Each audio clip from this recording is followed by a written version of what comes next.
Hello, everyone. This is Sergeant Gonzalo Duran, once again from Devil Dog USA. I'm the CEO, and I'm asking you for your help. 99% of all our programs and events is free to the community. We do this by having sponsorship that's at a sliding scale, and we ask for small donations from the community. So how can you help us? Well, one, you can go to our website, www.devildogUSAinc.org. Look at the articles, look at the events that we do, look at the pictures, and if you have it in your heart, go on our donation page and help us out.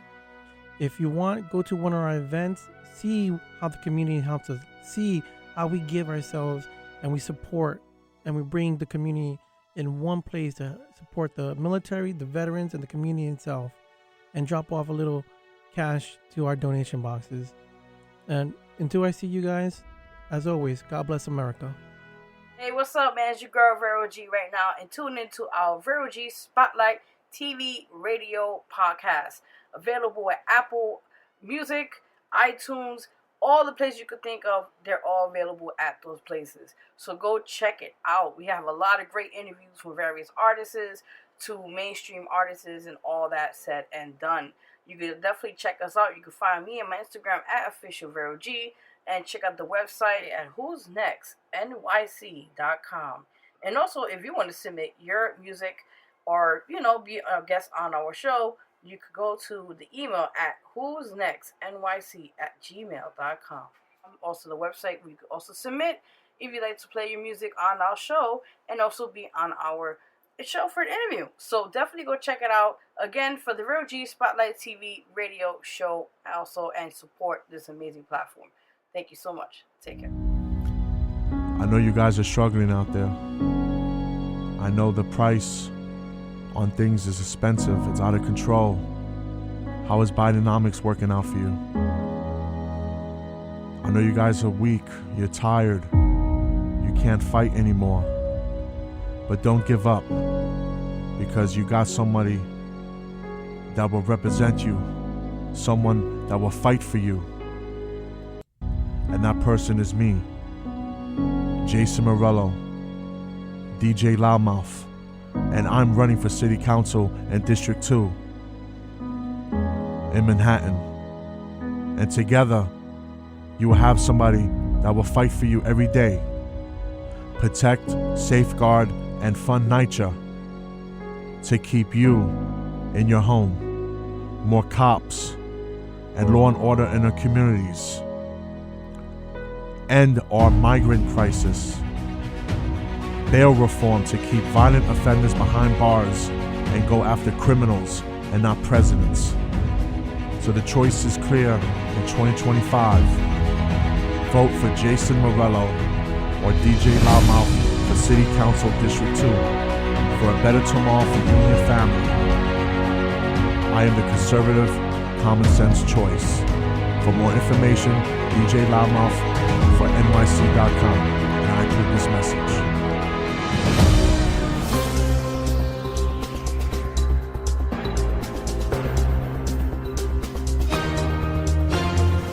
Hello, everyone. This is Vet Talk, and I'm your host, Sergeant Gonzalo Duran.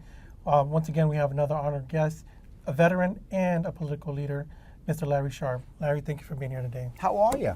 I'm doing good. I'm very interested in this conversation that we're going to have because not only this is the first time we had a candidate for governor, but also someone that's working within a PAC.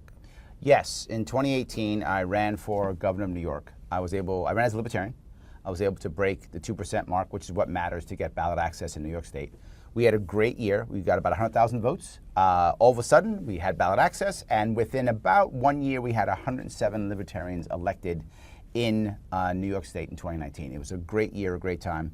Then 2020 came, and our old monarch, King Andrew Cuomo, second of his name, he decided that he would destroy all the parties. Yep. And he did. He crushed them all the independent parties. They were all gone, and I tried to bring them back again in 2022.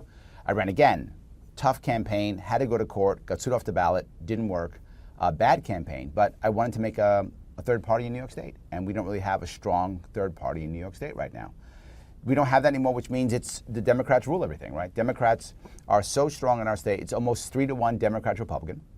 Almost. And most people who would be voting against Democrats are packing up and leaving our state. We're losing about 300,000 every single year. It's really bad. People don't realize how bad it is, to the point where a Republican has not won any statewide election in our state. Not governor, not senator, lieutenant governor, AG, nothing in 22 years. Now, to throw in some stuff in there for the people that may not know, there are unregistered non-party or registered non-party members that outnumber Republicans Correct. And all the other parties together. Yep. If they just picked a party. That's correct. one thing. Another thing is Libertarian. That's something that's majority of the people don't hear that often. Yep. Would you tell the people what a Libertarian is? Libertarian is grossly simple. It is someone who says, you do you. That's the key piece, right? You can be liberal if you want to be, conservative if you want to be. It's about localism. Stop having one city control the entire state, right? Steuben County, Wyoming County, this is Western New York. They don't think like people in Brooklyn think. And that's fine. Let Brooklyn be Brooklyn, right? Let Wyoming County be Wyoming County. Let North Country be North Country.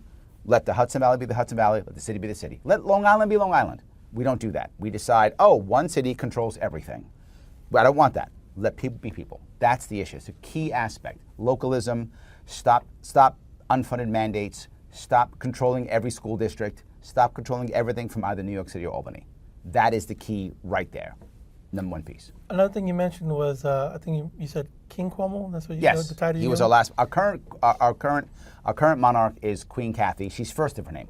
Okay. Right. King Cuomo, second of his name. Right. And he has many other titles. King Cuomo. He is the jab mandator. He is the butt grabber. He is all of those things that he is. Now, Kathy Hochul, she is the conservative banisher. She is the business closer. She is all those things. Right. But they're different monarchs. Now, hold on. I say monarch because I have no say. And sadly, I don't think you do either, in our politics right here in New York City. Nope, no, we have don't. no say, because if you're not a member of the Democratic Party, you have no say. At where I live, I have a DSA member as my city council, as my state assembly, and as my congressperson. And I have no chance of anyone winning. In my state seat, a Republican hasn't run a candidate in 10 years. So because there's no open primaries, I don't get to vote. It doesn't matter. My vote is irrelevant. So I have no say. So whoever rules me is my monarch. I just hope for a good monarch. And since they control both chambers, correct, a law goes in and it goes with veto proof. Boom. Yes, this is a one-party state. This is a nicer form of North Korea.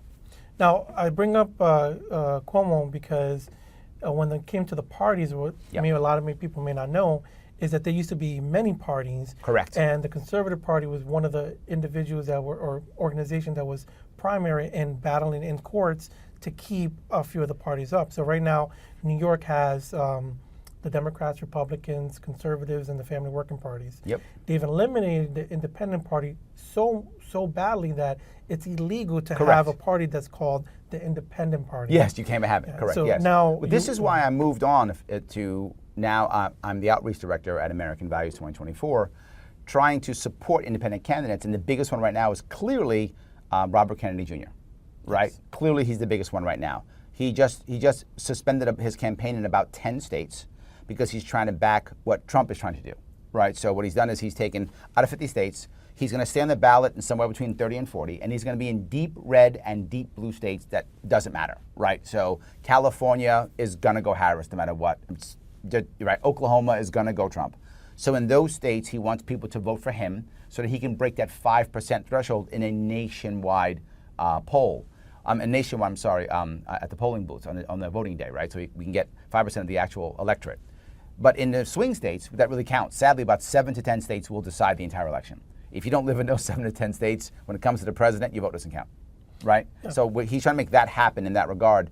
And the idea of it is, if you are in a swing state, your vote counts. If you think Trump's better, vote for Trump. You think Harris is better, vote for Harris, whatever. Vote for the person you think is best. You're in a swing state, please do that. If you're not in a swing state, usually your vote doesn't count. My vote doesn't count usually. My vote is usually just a virtue signal, right? Because I don't have any choice. New York goes blue. But now if I vote for Bobby Kennedy in a blue state, that goes as part of the overall vote. We need about 8 million total votes. So that's a beach full of sand. Every vote is 1 grain of sand. If we get those 8 million, we've made a beautiful beach, and we'll have an actual third party across the country. And the reality is, whether you like third parties or not, if you have a third party, now it's not just I yell at each other, right? Most people who are politically savvy at all probably watched at least part of the Harris interview, And most of that interview was, Trump's a bad guy. That was the interview. So if you already like Harris, you already think Trump's a bad guy. I get it. She's talking to her base. Okay. What about other people who don't just think Trump's a bad guy? How about, what are you going to do? What's the policy? What's the issue? Why should I not vote for him, right? All those types of things. Basically, the DNC convention was just how bad he is. And That's correct. He's doing and Yes. et cetera, et cetera. It was anointing the empress, right? We had an emperor. Now we get an empress. They just anointed her. I won as many primaries as she did. By the way, just we're equal on that. I won the same number of primaries. I won. And all of a sudden now she's going to be our empress. And why? Because Trump is bad. For your base, that's fine. Your base hates Trump. I get it. I'm not blind. I see Democrats who can't stand Trump. Okay, I get it. But then why should anybody else care? Nothing. You put an independent party guy in there, people stop paying attention. Think about what guys like Bobby Kennedy Jr. are talking about. They're talking about things like the American dream. They're talking about things like stopping the wars. They're talking about things like family health, right? All those types of things. They're talking about these things. Now you've watched Trump has moved towards that. And that's what people want to hear. They don't want to hear just other guy bad. Unless you're already sold. But if you're already there and you just think that Trump's bad, I'm not going to convince you. I got it. But there's literally, to your point, millions upon millions, I'm not going to say that's wrong, tens of millions of Americans who have not decided what party they want to be part of. They should be here to go, oh, tell me why. And we're not doing that. Now, to keep it a little more centric with New York, if you're wanting to get onto or just start the new party, Yep. I mean, I don't know exact numbers. I'm sure you're more detailed on that. But from what I remember, you need close to 100,000. It's two parts. You have to get on the ballot. Yep. To get on the ballot, you officially need 45,000 good signatures to get on the ballot. The reality of it is, particularly this year, the DNC has spent thousands upon thousands, that's even exact, millions of dollars, throwing Bobby Kennedy off the ballot. So they sued him 3 times in New York State, trying to get him off the ballot. He submitted almost 150,000. So I'm going to imagine this. 150,000 people in New York State signed a piece of paper saying, I would like Bobby Kennedy Jr. on the ballot. Where is the harm in letting him on the ballot? If you don't like him, don't vote for him, right? I was on the ballot. Lots of people didn't vote for me. Didn't harm anybody, right? If you like me, vote for me. If you like him, vote for him. If you don't, don't. Being on the ballot doesn't hurt anybody, but judges are throwing him off the ballot constantly. He's lost twice already. We have 2 more lawsuits coming up, an appeal and a new lawsuit. Lawsuit next week, and then an appeal in a couple of weeks. If he wins either of them, he's on the ballot. If he gets on the ballot, now that is in the end, now he must get either 2% of the vote or 130,000 votes in November, whichever is higher. So 2% of the electorate for New York State or 130,000 votes, whichever is higher, and then that becomes an official party. The party he's under right now is the We the People Party. Well, strategically speaking, and this is from an outside perspective Sure. right now, when Trump was battling Biden, you could see that having Kennedy on would take away from the Democratic Party. Mm-hmm. Now with Trump and against Harris, it's more, and then him joining Trump is to cipher more votes towards him. Yes. Now, well, the issue I think you see is if you look back at when Biden was running, most Democrats were really disheartened. I have a lot of Democrat friends. They were really disheartened, like, oh, we can't win, Trump's going to win, the war's over. When Biden dropped down and Harris jumped in, they were just energized. They're like, oh my God, we got a shot, we could beat Trump. Oh my God, we could beat Trump. Almost nobody thought Biden could beat Trump, and that was probably accurate. I don't think Biden could beat Trump. But Harris now, they're excited. They're back on board. They're raising money. They're jumping up and down again. So that excited them tremendously. When you look at polling, generally speaking, actually, Bobby Kennedy took a little bit more from Trump than Harris. About 55-45. So a little bit more he took, depending upon what poll and where you are, but it was very close. Now that he has decided in the swing states to drop out in the swing states and to only vote in those other areas, he's in the area of 5 to 10%. He's polled as low as 5, as high as 19. So say the average is 12. I'm just making that up, right? So the average is about 12%, maybe that's his average. If that's the case, if even half of them decide to still vote, not for him, more of them are going to vote for Trump than Harris. That's 1 or 2% bump for Trump in swing states. That's a serious bump. That could make it winnable right there. That could decide all 7 of those swing states. But now going back to your original question, why not keep Kennedy on the ballot? Those 2 reasons are why they wouldn't want him on the ballot. Different reasons, different... No, I'm going to tell you why they want him on the ballot. Here's the real issue. What the Democrats don't want is someone like him doing anything. There was a story, if you remember, that Bobby Kennedy Jr. went to the Democrats to get a job, went to the Republicans to get a job. None of that's true. That's made up. He was open to talking to everybody. He never went to Democrats to get a job. Why? They hate him. Democrats see him as a traitor who must be destroyed. They don't see him as a regular enemy. He's worse. He used to be one of us. We have to crush him. They wouldn't even talk to him. In fact, the only people suing Bobby Kennedy Jr. across the entire state is not the RNC. It's DNC. The DNC, and they have a Clear Choice PAC, which I lovingly call the CCP. They have the CCP, and DNC, who are literally suing him off the ballot. They put $1 billion aside to destroy him. Republicans are like, whatever, do you. They didn't care. Democrats went after him aggressively. So that's the goal. They want to crush him. It was Trump who called Bobby Kennedy Jr. after there was an attempt on his life, right? Trump had an attempt on his life. I don't know this, but maybe it changed him. Who knows? You have an attempt on your life, could change you, yes. Right? And he called him like, hey, you've been through this in your family. Let's have a conversation. Remember, there was they leaked that call. Yep. They leaked it. He called him. And Bobby said, yeah, he called me twice. And I talked to him.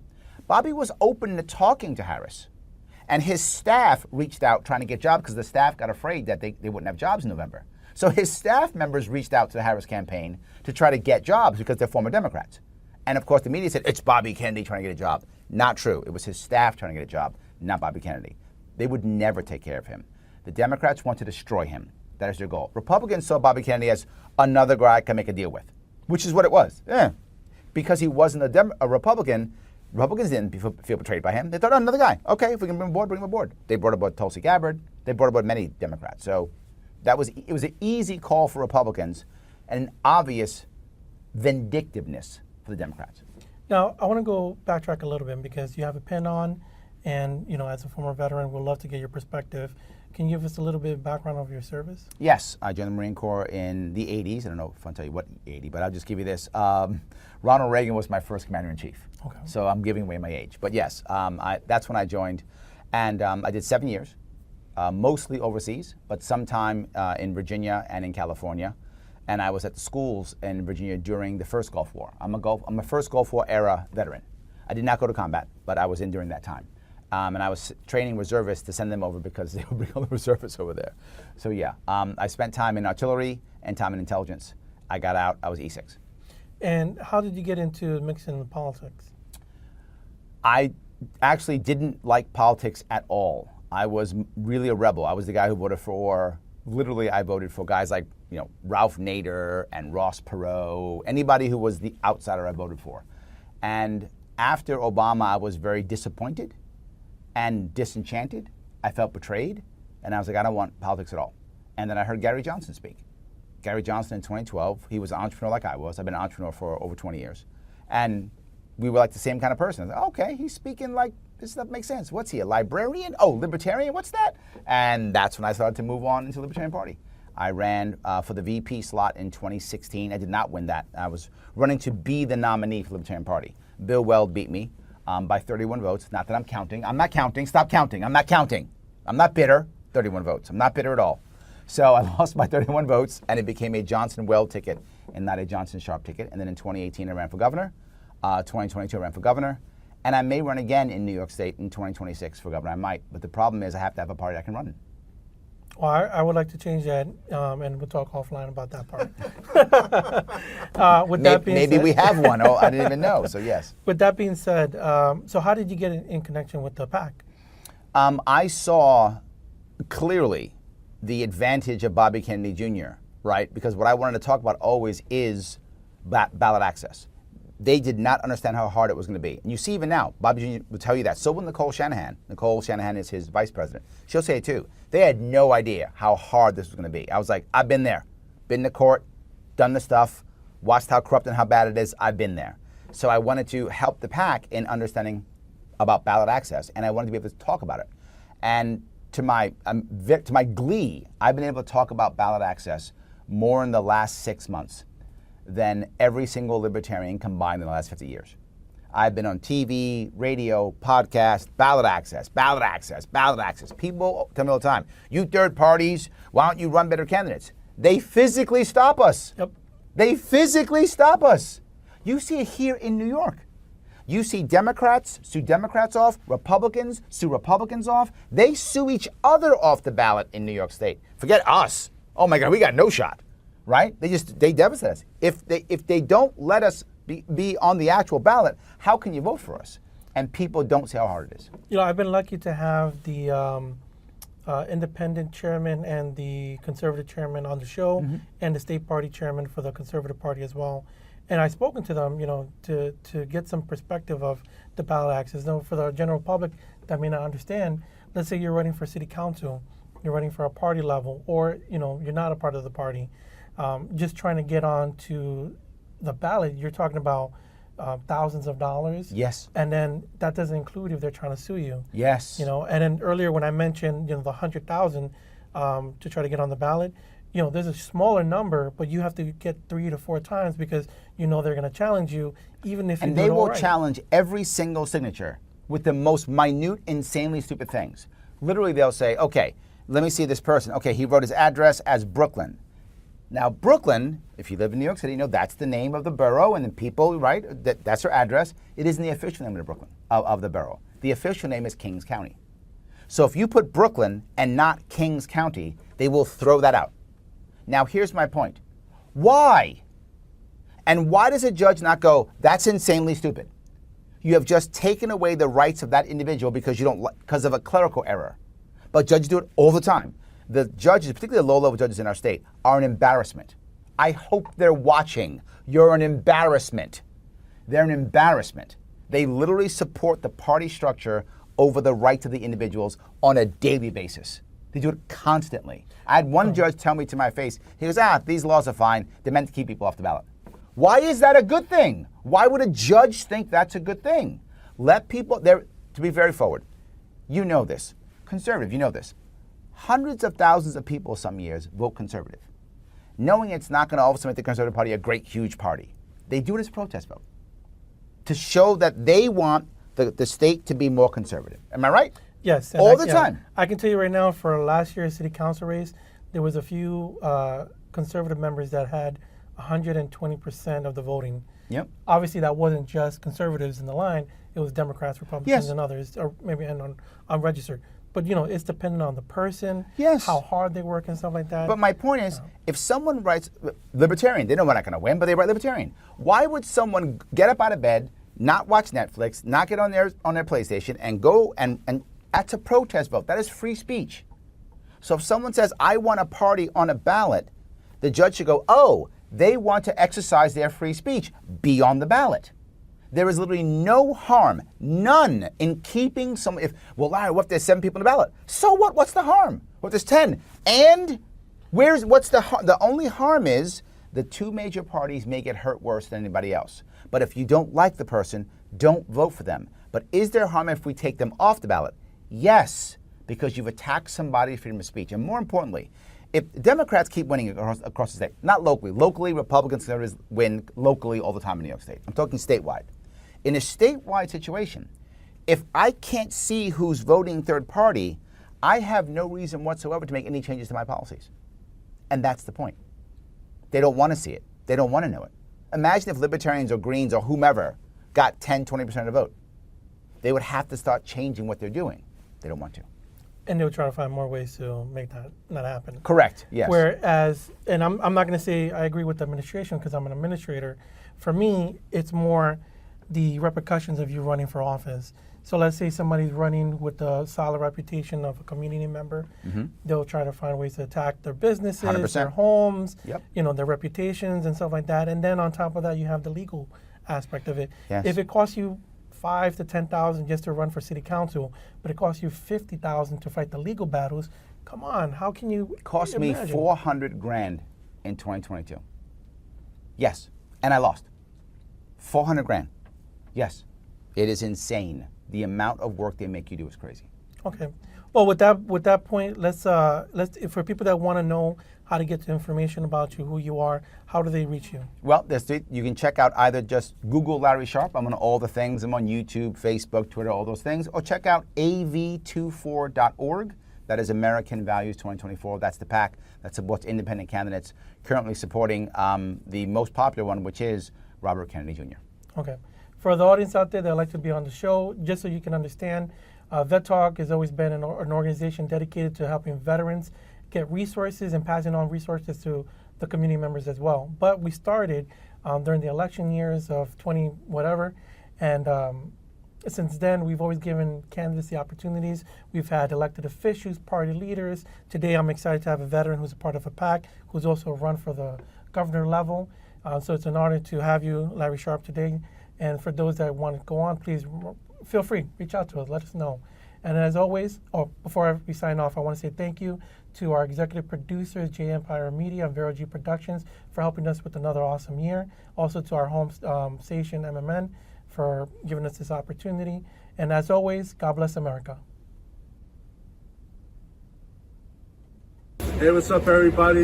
Your city council candidate and district leader here, Jason Morello, and we're out here today in the Lower East Side, East Village, where I live, my home, with my familia. It's gonna be a good day today. We're gonna give back book bags to kids, school supplies, some snacks, some toys. We're gonna have some music, and it's a good time. That's what it's all about. And that's why I'm running for city council and will be your next city councilman, all right? Because it's about giving back to the community, for the community, by the community.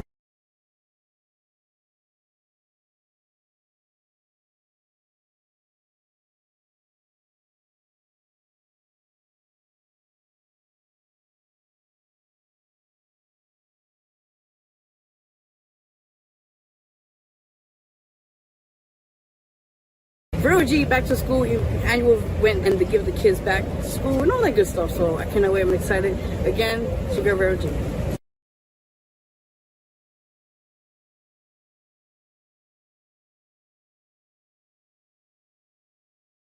How's everyone doing? My name is Gonzalo Duran. I'm the candidate for Congressional District 15 and the Vice Chairman for the Bronx County Conservative Party. Why am I here in Manhattan? Well, from Manhattan, our counterpart, Jason Murillo, the district leader for this area, the Lower East Side, plus City Council candidate for District 2, is out here registering individuals in the Manhattan area and also doing a back-to-school drive.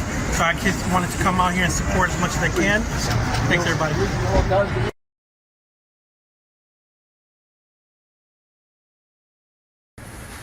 How's everyone doing? My name is Gonzalo Duran. I'm the candidate for Congressional District 15 and the Vice Chairman for the Bronx County Conservative Party.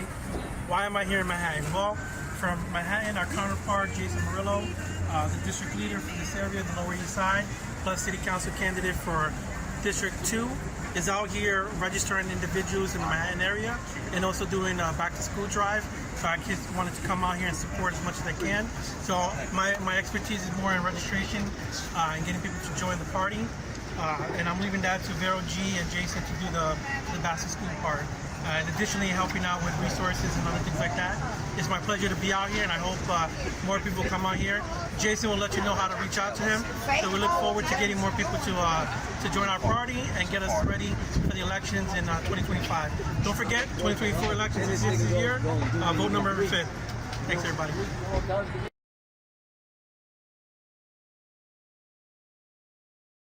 If your community needs a change, Jason Murillo is your man. Born and raised right here, Jason Murillo knows our city's heart and soul. A proud father and small business owner, he's lived the challenges many of us face every day. Jason believes in strong families, safe neighborhoods, and smart economic growth. He's committed to lowering taxes, improving schools, and creating jobs. With Jason Murillo on the City Council, you get a leader who listens and acts. His visionary leadership will ensure a brighter future for our kids and grandkids. Jason is more than just a candidate. He's a neighbor, a friend, and a true conservative committed to making our city the best it can be. So when you vote, vote for Jason Murillo, because our city deserves a conservative voice for change. Elect Jason Murillo to the City Council. The change we need, the leader we trust.